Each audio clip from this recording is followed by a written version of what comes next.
السلام علیکم ورحمۃ اللہ وبرکاتہ۔ مولاي صلی وسلم دائما ابدا علی حبیبک خیر خلق کلہم۔ محترم ناظرین اکرام، اہل سنت اکیڈمی آفیشیل میں آپ تمامی حضرات خیر مقدم کرتے ہیں، اور آج بروز جمعہ عرس اعلیٰ حضرت امام عشق و محبت الشاہ امام احمد رضا خان فاضل بریلوی رحمۃ اللہ تعالیٰ علیہ کا عرس آپ تمامی حضرات کو تہہ دل سے اور تمام عاشقان اسلام کو بہت بہت مبارک ہو۔ غالباً قل شریف کا وقت بھی ہونے والا ہے۔ میں چند باتیں اعلیٰ حضرت عظیم البرکت مجدد دین و ملت پروانہ شمع رسالت کے تعلق سے ایک چھوٹا سا واقعہ آپ کے نظر کرتا ہوں، سماعت فرمائیں۔ اللہ تبارک تعالی ہم سب کو عبادت گزار اور عاشق رسول بننے کی توفیق عطا فرمائے۔ آئیے حضور اعلیٰ حضرت امام عشق و محبت الشاہ امام احمد رضا خان فاضل بریلوی رحمۃ اللہ تعالی علیہ کا ایک چھوٹا سا واقعہ سنتے ہیں برکت کے لیے۔ حفظ قرآن کیوں اور کیسے، یہ ٹاپک میں نے چھوٹا سا لیا۔ خلیفہ اعلیٰ حضرت مولانا سید ایوب علی رضوی رحمۃ اللہ تعالی علیہ کا بیان ہے کہ ایک بار روز اعلیٰ حضرت رحمۃ اللہ تعالی علیہ نے ارشاد فرمایا کہ بعض ناواقف حضرات میرے نام کے آگے حافظ لکھا دیا کرتے ہیں۔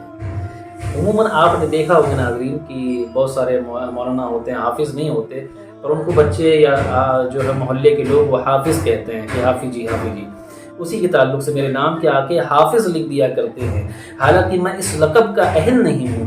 سید ایوب علی صاحب رحمۃ اللہ تعالی علیہ فرماتے ہیں کہ اعلیٰ حضرت رحمۃ اللہ تعالی علیہ نے اسی روز سے قرآن پاک کا دور شروع کر دیا، جس کا وقت غالباً عشاء کا وضو فرمانے کے بعد سے جماعت قائم ہونے تک مخصوص تھا۔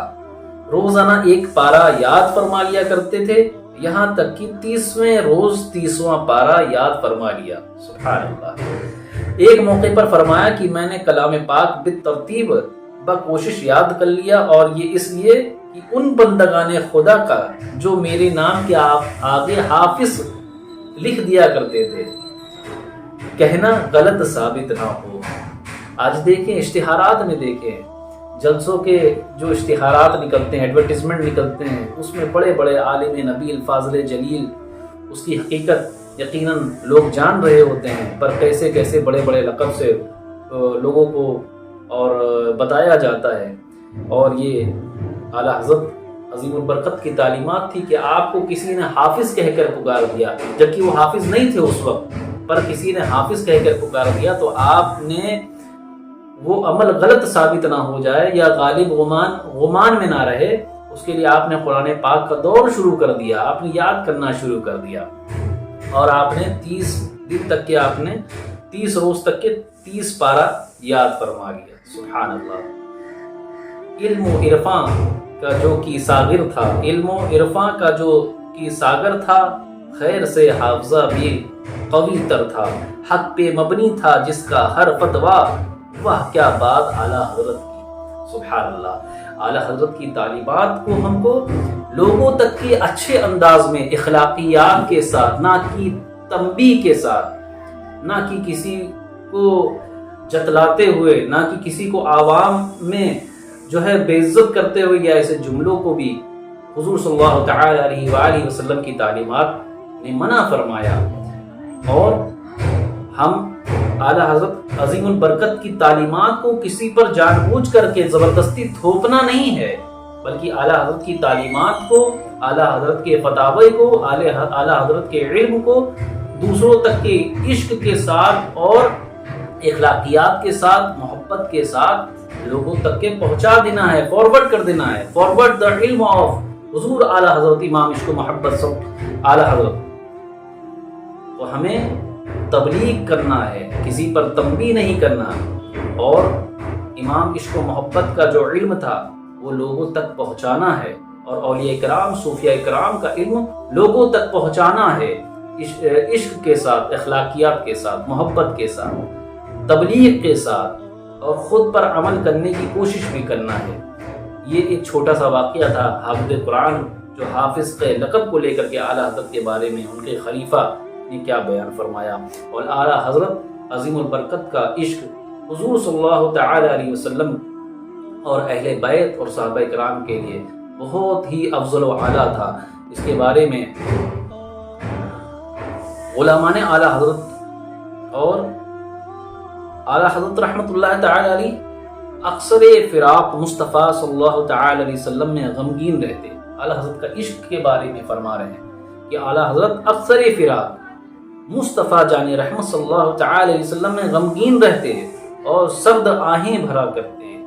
آپ تکلیف میں رہتے حضور صلی اللہ تعالی علیہ وسلم کے شان میں کوئی گستاخی نہ ہو جائے، اور اگر گستاخی ہوتی تھی تو آپ لٹریچر کے ذریعے، آپ کتابوں کے ذریعے، آپ اصلاحی انداز کے ذریعے، آپ اپنے تقابل ادیان کے ذریعے لوگوں تک کے حضور صلی اللہ تعالی علیہ وسلم کی تعلیمات کو عام کرتے تھے، اور گستاخان رسول کی گستاخانہ عبارت کو دیکھتے تو آنکھوں سے آنسو کی جھڑی لگ جاتی.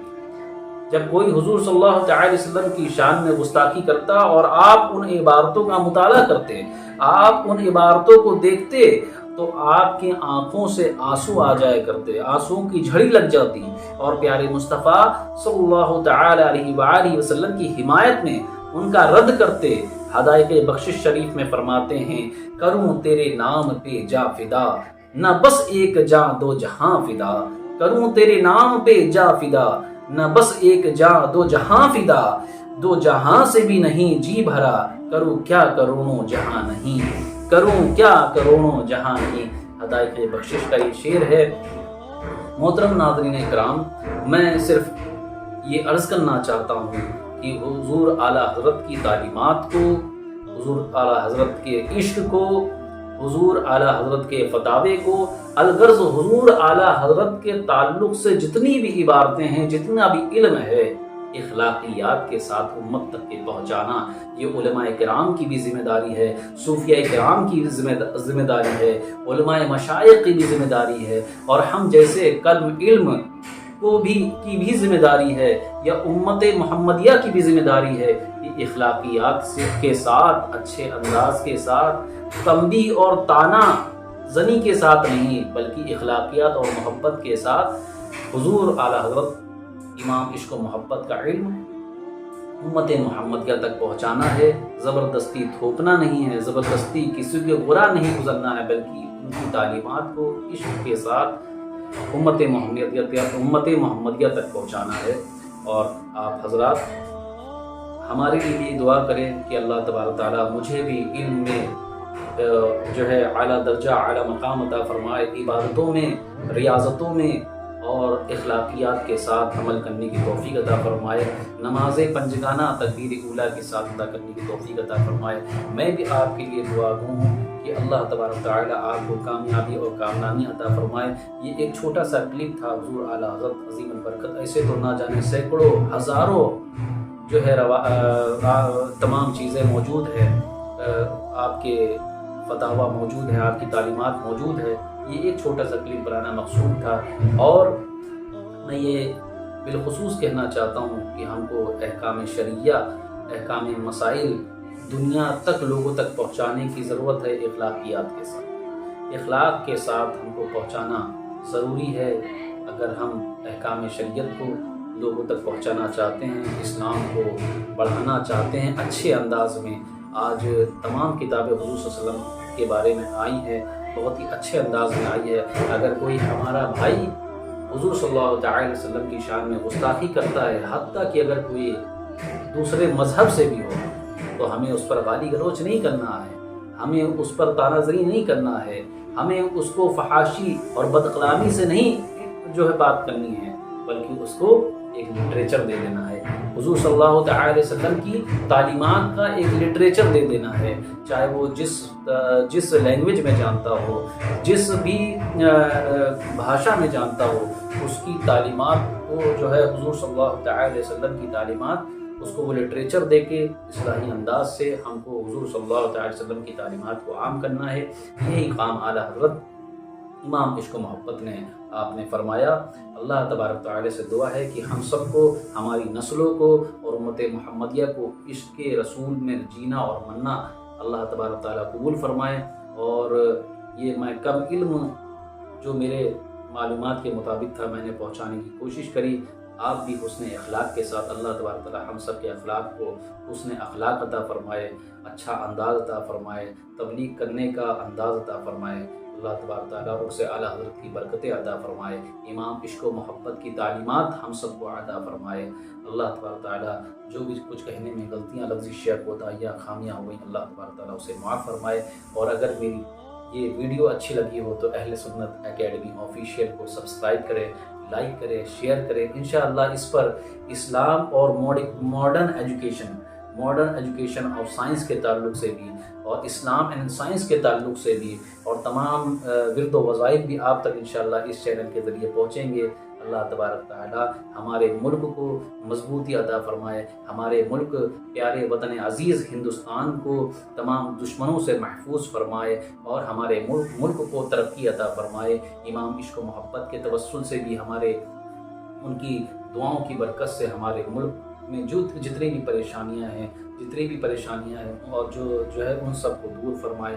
وآخر دعوانا الحمدللہ رب العالمین۔ السلام علیکم ورحمۃ اللہ وبرکاتہ۔